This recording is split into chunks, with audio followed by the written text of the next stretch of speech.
It is my pleasure today to introduce our speaker, Jennifer Moreno. Jennifer is a management consulting manager at Accenture, based out of the LA office.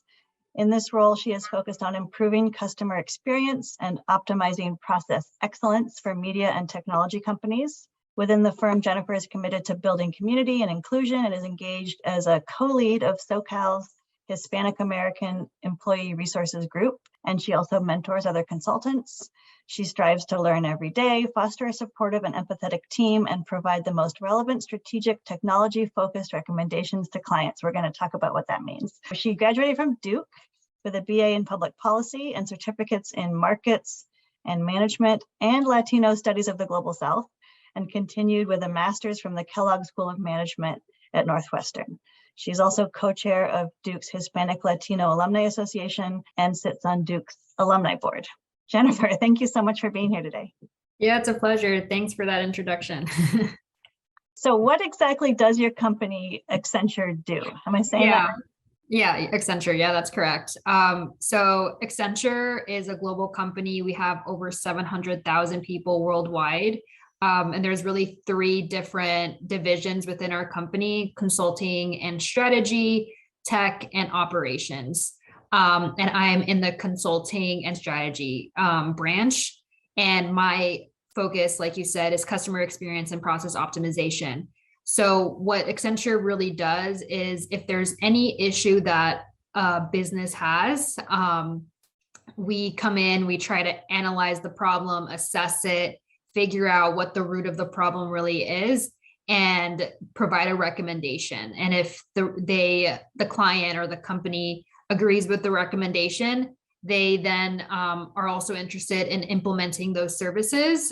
So that can be from, like, if you're not pricing things correctly, price them correctly. It sounds very straightforward, but there's a lot of background and a lot of work that needs to be taken in place in order to do that. So we have a team, and they kind of come in and they implement it, and then also try to figure out if there's any other issues that arise from that. And Accenture is really mostly focused on the tech portion of things, which is great because that's what I'm interested in. And so consulting in general is a very broad, just like field of work, but it's something that I think can interest everybody. So Accenture as a company focuses on technology companies, or that's just sort of your realm of expertise? It's on every company, so it doesn't have to be technology, but more on the technology solutions. Issues. Yeah. I see. And so what does your title mean specifically? You're a manager. Does that mean you have people below you, people above you? Yeah, I do have people that report to me. It really depends on different teams. So in consulting, or I guess in a typical job, you apply to one role and you're on that role for as long as you get promoted and things change, right?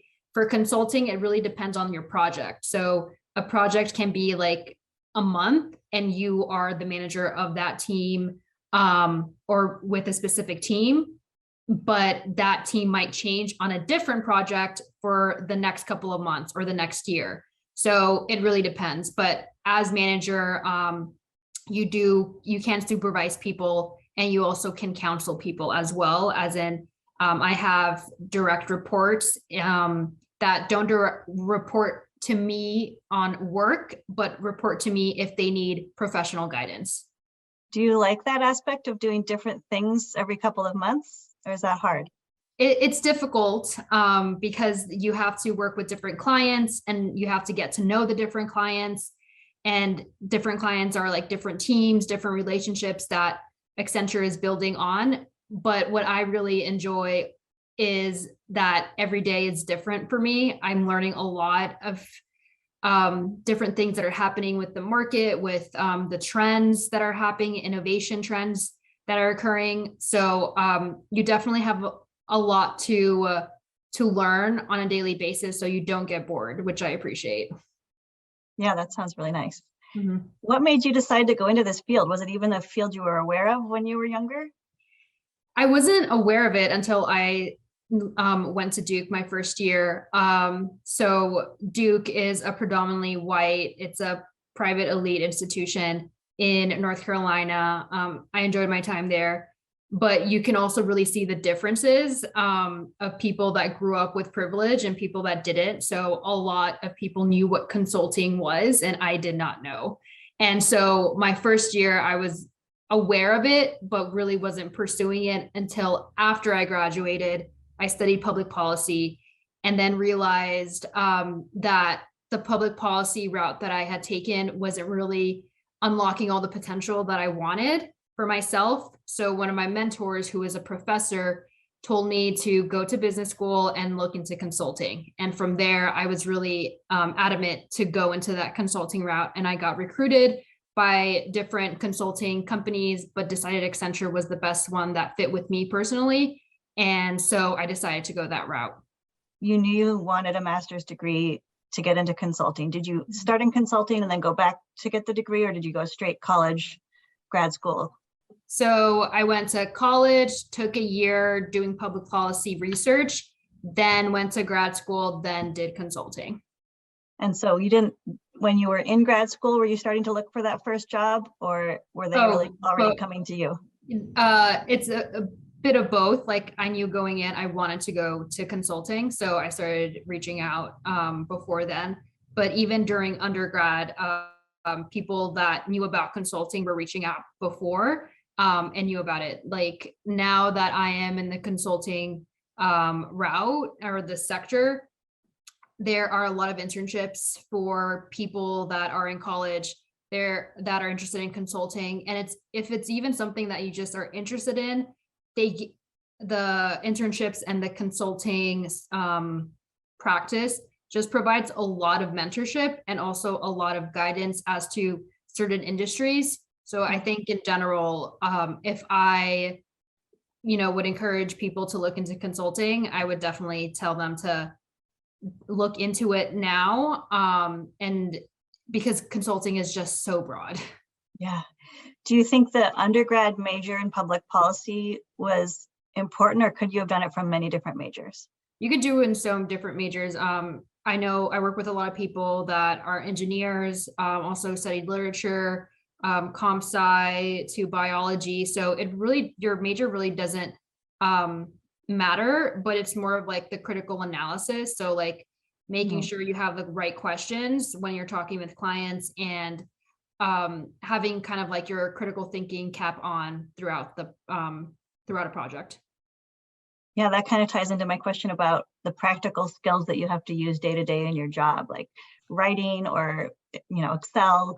Yeah, it is Excel. There's like some basic Excel stuff you don't have to be like 100% competent in. I mean, I don't know if anyone is 100% competent in Excel, but PowerPoint, like know how to write well and concise. I think one of the things that I encourage a lot of analysts, or when they're first starting, is to continue to build their network. Networking is really key in any consulting practice or company, because you're continuously looking for different projects.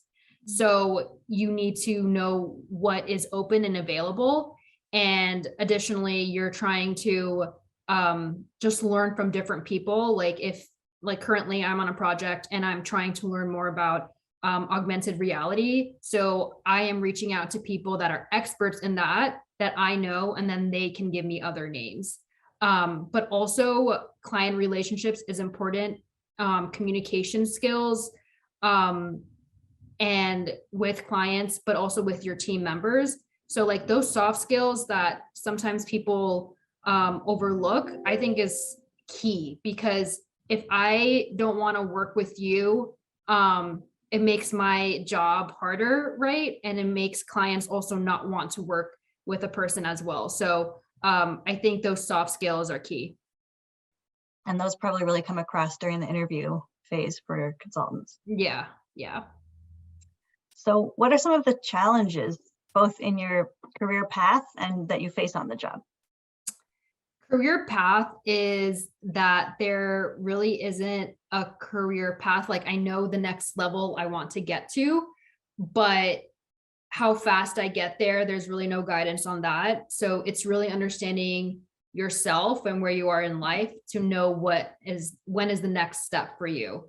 So I got to manager pretty quickly, but right now, based off of where I am in life and everything, I like where I am and I want to have that work-life balance. So taking a step and reflecting on that and making sure I'm not going to become overwhelmed on projects or different stuff that's going on in my company to then get me to the next position, because that's not what I want to do right now. And then on the job challenges is consulting is a service industry. So we are helping clients. So if the clients have an issue with certain things, you are there to help them and please them because yeah, exactly. So it might be difficult, like sometimes you work really hard on a certain project or deliverable and they're not happy in the midpoint check-in. So it's kind of going back and figuring out what approach there is. So I think that's where the soft skills come up. You can't be attached to your ego or attached to a specific thing. You have to let it go. And honestly, throughout my 6 years at Accenture, you need to stay humble. And some of the questions that I'm seeing in the chat are also ones I have here. So I was going to ask, what are your favorite parts of your job or a favorite project you've worked on?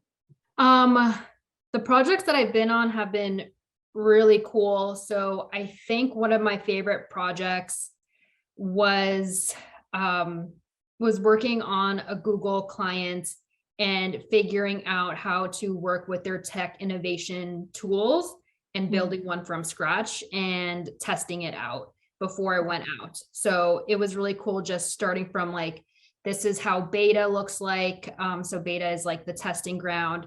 This is what this is the feedback from the customer, and this is what we need to improve on to then it can go to launch. So what makes a company like Google hire outside consultants instead of doing something internally? Yeah, so if sometimes politics kind of come in, right? So if they are, if a company is working and figuring out political stuff within teams or things, they don't know which team should be in charge of it, they hire a consultant company. But also we have expertise in that specific area. So they ask our help for that expertise. And we also have more people. So they don't have to hire people like continuously to work on a one-time deliverable, right? That's why sometimes certain projects are shorter or longer, depending how much it is. But it's really mostly because of that expertise that we have and all of the kind of knowledge that we have and can provide. Sounds like if it gets political, those soft skills really come in handy. Oh, 100%. Yeah. So if you were talking to someone who might be interested in the field, where would you suggest they begin?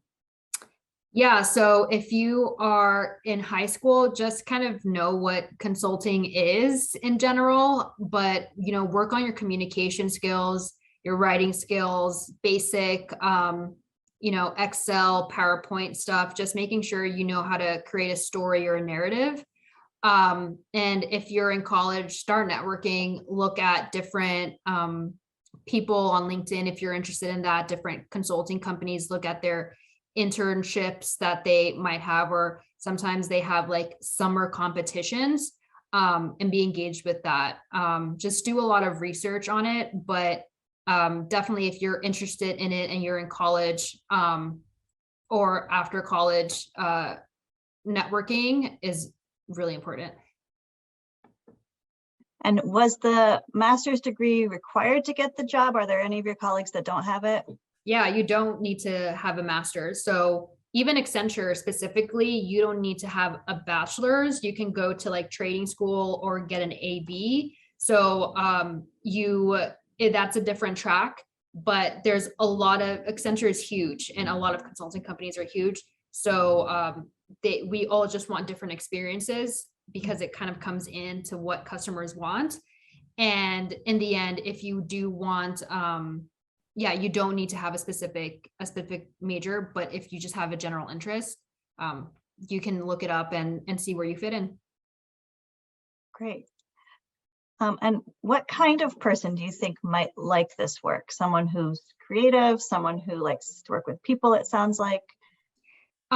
It can be, so in the track that I'm in consulting and strategy, it is people facing, but there's also the tech and operations where it's not as people facing. So that's if you're interested in coding or even like content creation or design, there's operations and tech industries or practices within it. So basically there's a lot of different fields for within Accenture.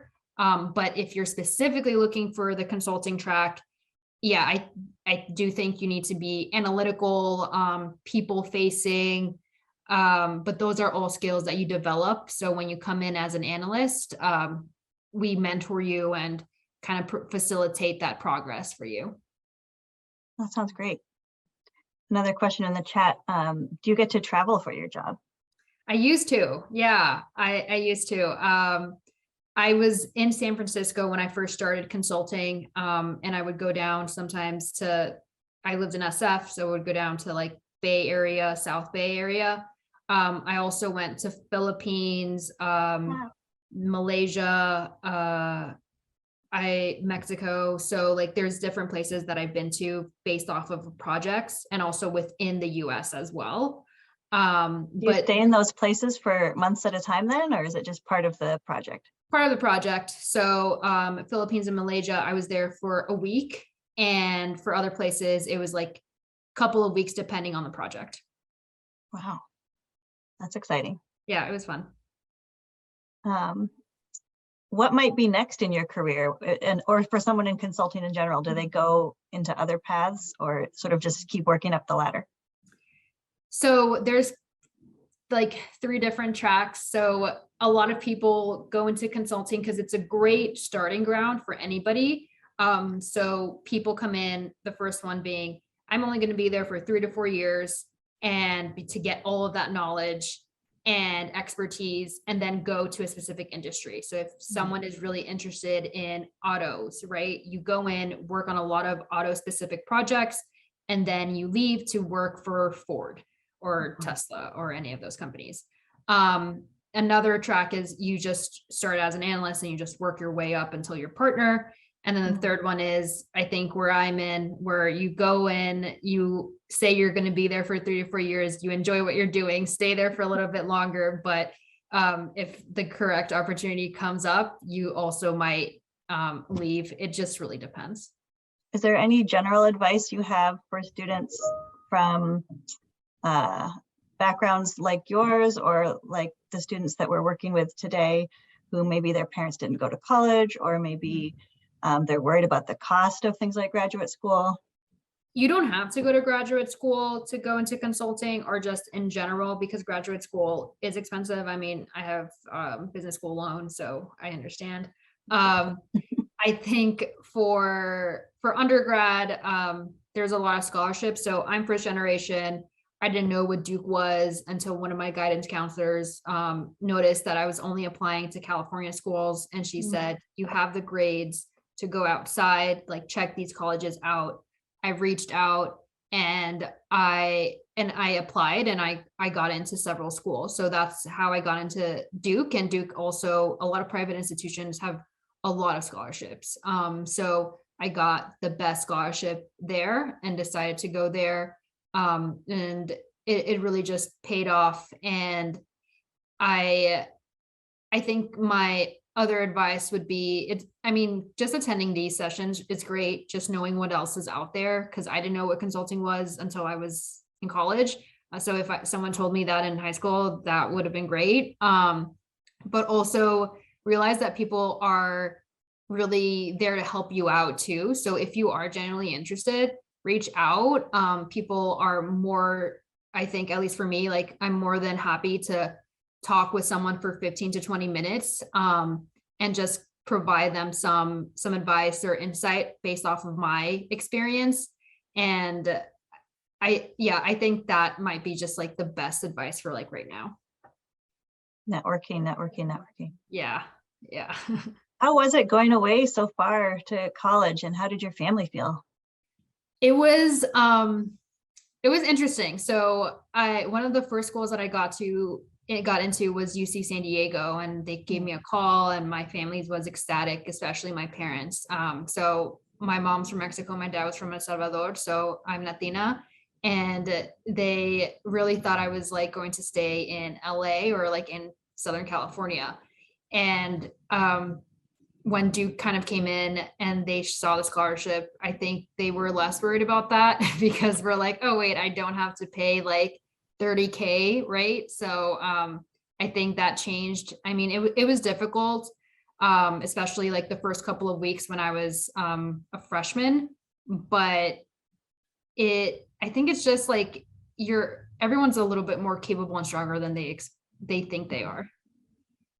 When you were just finishing college, before you decided to switch out of public policy, how did you feel when you were looking for your first job?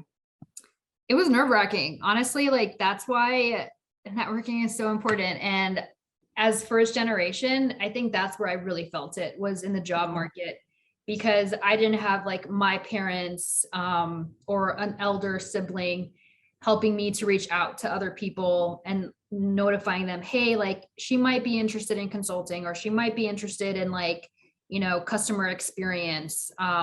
So it was definitely scary. And I think that's why business school helped me, because they had like the platform where I was able to reach out directly to recruiters and to different individuals. And even in undergrad, that was a possibility too, but it wasn't as accessible, or I didn't know about it as much. So that's why I think like networking and something like LinkedIn is so helpful, because it does allow people to reach out. And that's why I feel like if someone reaches out to me, I'll give them some of my time. That's so nice. Any last words of advice in the last minute? I mean, I think, like I said, having these sessions is really helpful to understand where you're interested in. And even if you're not interested in it right now, doesn't mean you won't be interested in the future.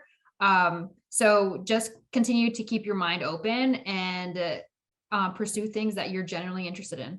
Great advice. Thank you so much for being with us today here and taking your time. Yeah, thank you so much. This is fun.